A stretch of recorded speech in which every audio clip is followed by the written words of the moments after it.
Hey everybody, how's it going? Welcome back to the channel. We're having a great day. Today, well, we're back behind the wheel of a Mustang. And this time, it really hits home for me because years ago, this channel was started with Mustangs, I think like 8 years ago. And I was such a big fan of Shelby that we had a motto here in the channel called the Shelby Lifestyle. So over the years, we were so involved when it comes to anything from Ford Mustangs to Shelby American. I even had a Shelby American GT500 Super Snake. When Ford actually stopped making the GT500, the GT500 Super Snake stopped briefly, but Shelby American wanted to keep that name going. So when the S550 Gen Mustang came out, they brought it back off the Mustang GT, and with the S650 generation Mustang, the Super Snake is still here. So today, guys, we're gonna be doing a full walk around and review of a 2024 Shelby Mustang Super Snake. This is the most, I would say, reinvented Super Snake ever, because instead of the standard setup they would have, where they would just give you, I don't want to downplay it, but let's just say not as much of a comprehensive package. These days, they go so far that you're getting all new aero, all new wheels that are magnesium, for example, new front fascia designs, and more. So they're really trying as hard as they can to make the Super Snake name massive these days. So I'm so excited to give you guys this proper review here in the mountains of Southern California. So coming to the front end of the Super Snake, we have a brand new enlarged front splitters. You can see right here with these red flaps on either side. Actually, these are called side splitter wickers, and basically what these will do is help improve front end downforce, and you can actually remove those if you want to go to an airstrip like a time attack and basically get the best top speed ever. You can pull these off. So it's cool how adaptable this car is, and that's another feature that the Mustang GT500 had. Plus, these vents can be fully removed off of the Super Snake. Also for aerodynamics, you have an enlarged front splitter with the new redesign for the front fascia. If I bend down, you can see how cool it looks right there, and the lights just turned on. I like those corner almost eyelashes are kind of tucked away right there. Going back to this being a brand new comprehensive package, not only do you have a brand new front fascia design, as you can see down below, but that hood is brand new as well. And they're even taking a few cues from Ford's handbook when it comes to these push pins right here that you press down on and it unbuckles the hood. Because like on the older days when I had my GT350R, that hood would start to buckle at high speed. It was really interesting. I went to the track all the time with my car. And it was just a strange thing to notice. So Ford thought, okay, for our new cars coming out, let's try to fix that. And that's why Ford first brought out these hood pins with the Shelby GT500. Since then, I mean, Shelby has really gotten on the same bandwagon. But this entire hood is brand new. I love this Super Snake pinstriping from the front to the back with like this bright red and white combination.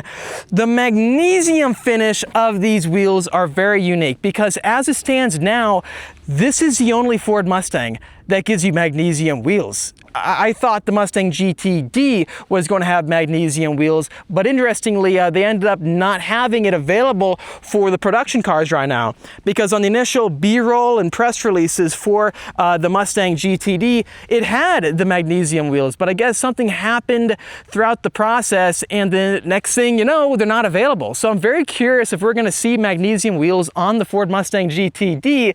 As it stands now, this is the only Mustang that has them. If you're curious, why do you need magnesium wheels? Well, these wheels themselves, you'll find these on all sorts of high-end performance cars, such as from Porsche, for example.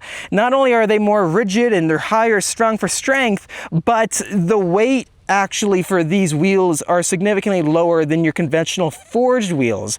The lower rotational mass you can get for your wheels, the car is going to feel much faster. Plus, they've also changed out these wheel studs right here. So they're brand new and they're actually matching perfectly with that magnesium finish. One other really big change that I forgot to highlight real quickly because I'm so accustomed now to the Super Snake are these brand new fenders. These are so cool in my opinion because you have those exit vents going all the way down the side. The GT350 was the very first Mustang that introduced those side vents, and it's nice to see them return. The GTD has something similar with massive like louver blades up here that shoot rocks. They've also given you these lower extenders in carbon fiber, and then an adjustable rear wing with the same colored finish as those wheels. If I bend down, you can see, look, it's like that bronze color for the magnesium, and then you have it again with the fully exposed carbon fiber rear spoiler. Such a nice finish, especially with these racing stripes. The badge is a bit of a throwback with the plaque finish that you had with the GT350 in 2016, but then the Cobra isn't really that new gen. It looks like more of the classic old generation Cobra if I zoom in right there. Finally, for the exhaust, you have upgraded Borla exhaust with an all-new carbon fiber rear diffuser. It's massive on this car. When I had my Super Snake, it was a very expensive car, and these things still are very expensive cars. But when you have the GTD coming out, so many of these high-end American performance cars like the ZR1s, American cars are getting well into the six figures, you know, well over $100,000. ZR1 is close to $200,000, if not more. GTD, $300,000+. So where this vehicle sits is quite interesting, because if you were to buy a high horsepower Ford Mustang from Ford, where is that right now? Well, what car is that? You have the GTD again, but that's closed off. You can't get it unless you were accepted with an application. Well, you have the Mustang Dark Horse, and that gives you 500 horsepower. So then it makes you think, what else do I do? That's where I think these cars really come into play in a good way, because you have an option now to get a high horsepower Mustang with a warranty, because Shelby gives that to you, but you do have to pay the Shelby price. So the car is going to be more expensive than the Dark Horse. So for this car behind me, you know, Super Snakes, these are about $162,000, which is a lot of money. But again, it's 200 grand, almost less than a Mustang GTD, and you're getting more horsepower, plus a lot of body changes and more. Strangely, as I was saying earlier, you don't really have Shelby models from Ford anymore. It's separated, and if you don't know, Shelby American is a separate company completely, and they're located in Las Vegas. The original HQ, they had one near LA, in Gardena, I think it was. Very cool place. They had another HQ in Texas years ago, but their current HQ is in Las Vegas. So they manufacture these packages for production Mustangs, kind of like in the same facet as they did in the 60s, where Ford would make a Mustang and they would turn into a Shelby race car, stuff like that. But they're just continuing that trend into the modern day. So these cars have a warranty, they do, but it's not the same exact warranty from Ford, but they piggyback off the warranties from Ford. Hope that makes sense. Anyway, so the GT350 name is gone, and Shelby American is taking that name back. So you can buy a GT350, a Super Snake, and a GT350R and a Super Snake R right now. So all the high horsepower, I guess, Mustangs that Ford would usually make that would be relatively affordable, they're gone now, and they're made by Shelby. All Ford has is that Dark Horse, 500 horsepower, and then $300,000 to $400,000 GTD. So if you're wondering, that is where this car sits in the lineup. Let me pop the hood. Let's check out the engine, get inside and see, well, is this really worth that kind of money in this day and age of $160,000? That's a lot of money. The 3-liter Whipple supercharger on top. Gosh, this thing looks crazy. Reminds me of the good old days when I had my Super Snake. Interestingly, when I had mine, they had an option where you could get a Whipple supercharger, just like this car, or you can get a Kenny Bell. So mine had a chrome Kenny Bell. I'm not sure if they still do that these days, but I also had the same billet aluminum caps all throughout the engine bay. You have the Shelby camber setup that comes with these vehicles, so you can adjust the camber for the track. That's a nice touch. And hidden away right here, you can see that each one of these cars are numbered, so that's how you can tell whether or not you're looking at a legit, let's say Shelby Super Snake. CSM refers to just the model numbers for each one, and then it starts with the year, so 24. SS means Super Snake, and then they build these to a total of 250 units. The hood is cool because those vents are fully exposed, and when you get this car, they come with these rain trays, and if it's raining outside and you have those inside the hood bay assembly, your engine bay basically won't get flooded as it would be right now. But in my opinion, you got to pull them out, you got to showcase those carbon fiber vents and let the heat just kind of exit right there, giving you that mirage look through the windshield. But that's a quick look, guys, underneath the hood. Let's get behind the wheel, talk performance numbers, and see how everything comes together. Are you tired of getting rock chips on your car, especially from going to the racetrack? Well, this video is brought to you by Speed Phenom Film, your go-to destination for all your paint protection film needs. Located in Carlsbad, California, call 760-496-8607 today, or check out the contact information in the description down below to find out a quote completely for free and with zero hassle. Protect your car today so you can enjoy it. Okay guys, here we go, getting inside the car. We are joining back up with Jeff, the owner of this beautiful Super Snake. I asked him to join us for the video because it's always fun having some banter, and he's the guy who bought the car, so it gives us a very unique perspective. It's pretty hot outside. Oh, I love the Shelby logo right there, the start button. I didn't even notice that until now. Yeah, just got that actually a bit ago. It was an upgrade? Yeah, it was an upgrade. Oh, nice, dude. This thing is sounding so good. Finally, open roads, and this thing has got so many upgrades on it that I'm curious. They did some suspension work too. Well, what do you think so far from owning it for as long as you have? It's awesome, man. It's so much fun to drive, tons of horsepower.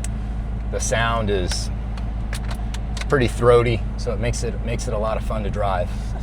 You were telling me, because he recently drove a Ferrari 296 GTB, and like if you compare that to this, it was a totally different experience, you're saying, right? With Yeah. the noise, the ambiance. Driving the Ferrari is an amazing experience. I was telling you, Austin, that it's a little bit less intimidating because it's so smooth and quiet. The GTB being a hybrid, where this thing just is, you know, you might be going the same speed, but it's so loud. But you're also paying much more for gas because your average MPG says 12.8. That's correct. So, hey, you know, why not?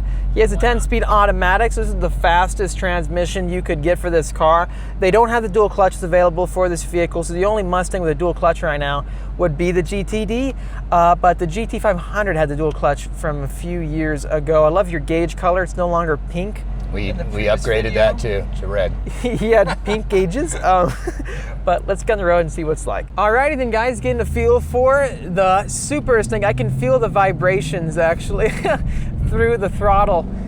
Ah, man. With the upgrades for this vehicle, having the 305 tires, front, back, the square setup, that's a big jump from the stock Mustang GT, and having 800 horsepower. 830. It's a good feeling, guys. Get back behind the wheel of a Mustang Super Snake, especially while I wait for the GTD. The 10 speed is pretty quick, actually, Jeff. When I'm doing the downshifts, that was quick. Yeah, it's right on top of it, man. It is very quick. That is quick, yeah. There's just so much horsepower with this kind of a car. We're seeing so many electric and hybrid cars coming out, but this is the type of car you want to hold on to the future, right? I love it, man. I love it. You drive it a lot better than I do, too. I can tell you that much.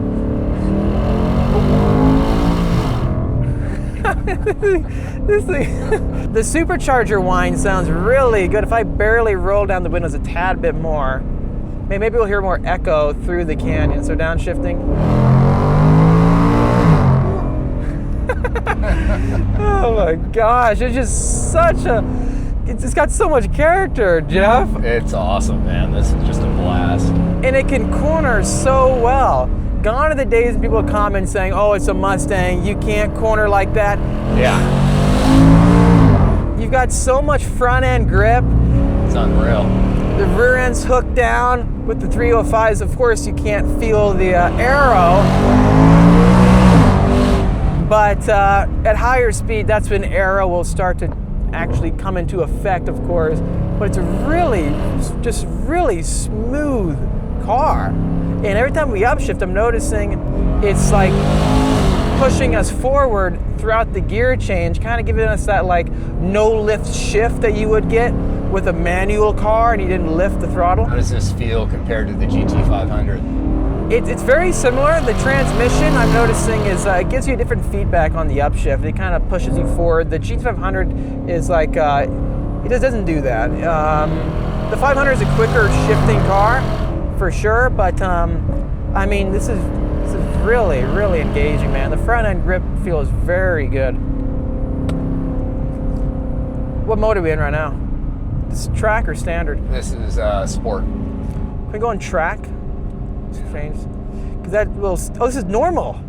So that explains. Oh, you were in normal. So let's stiffen up the shocks. We can go in track mode. That'll give us better control with the moment of, I forgot inertia. to tell you to switch it. So now the car should feel more stiff in the corners. Oh, the steering feels better too. Wow.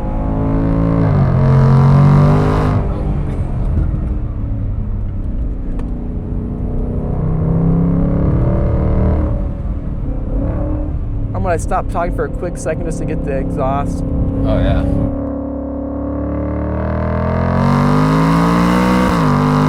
Yeah, normal mode felt so good that I didn't even know it was in normal mode. It felt Right. just because that shows you how much work they've done to the suspension that it's Right. like even normal mode, because normal mode in a regular Mustang GT, it's just too soft. You would be, Right. okay, I need to change the mode.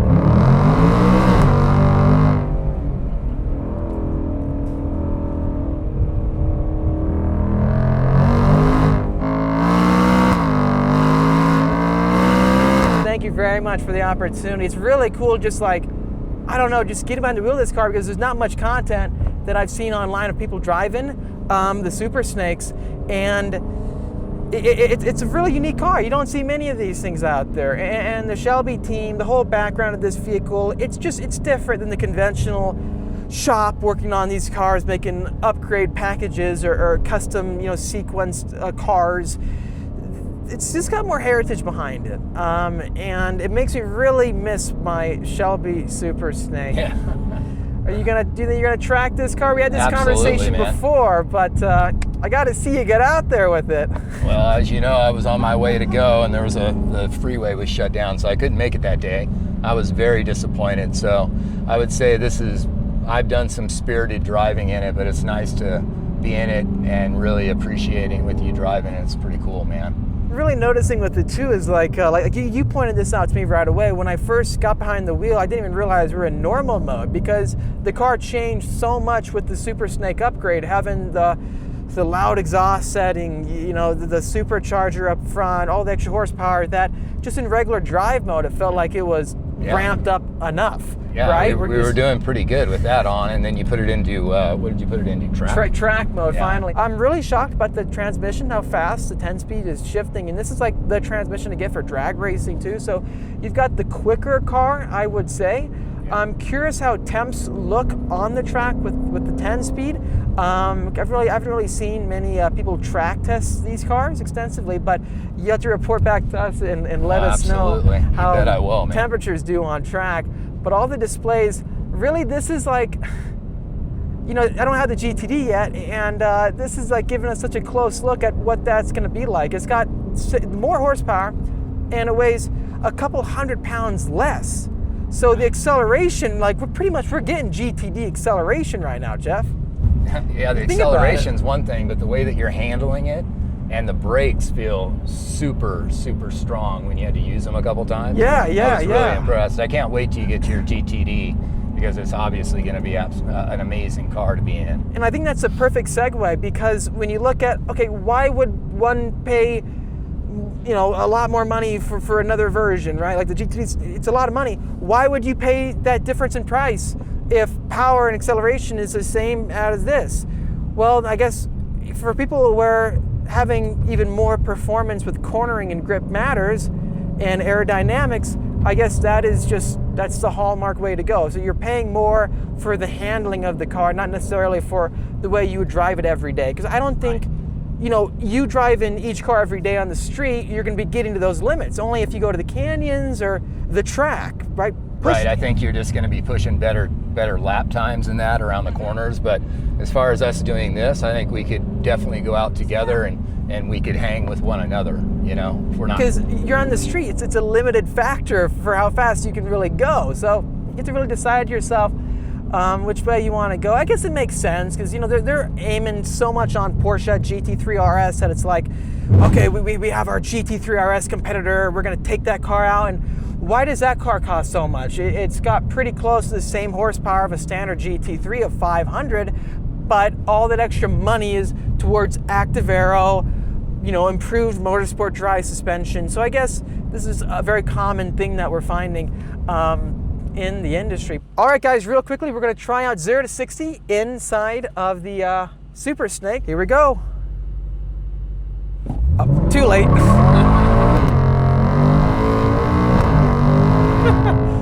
Pretty good. So 3.98 is actually good, dude, for a rear-wheel drive high horsepower car, just like that. Oh. Not even hooking up like burning out the tires right away, sub 4. And we're not even using the launch mode, right? No launch control. I believe it has a launch mode somewhere on it. No launch control, high elevation, and we pulled that off. Not bad. That is cool. All right, guys, it's gonna wrap up. Let us know your thoughts at the like button if you enjoyed this video. What a fantastic car. What a beautiful view that is right there. Thank you, Jeff. Awesome job, man. Can't wait to see you at the next one. This thing is so much fun. Anyways, guys, subscribe and we'll see you in the next video.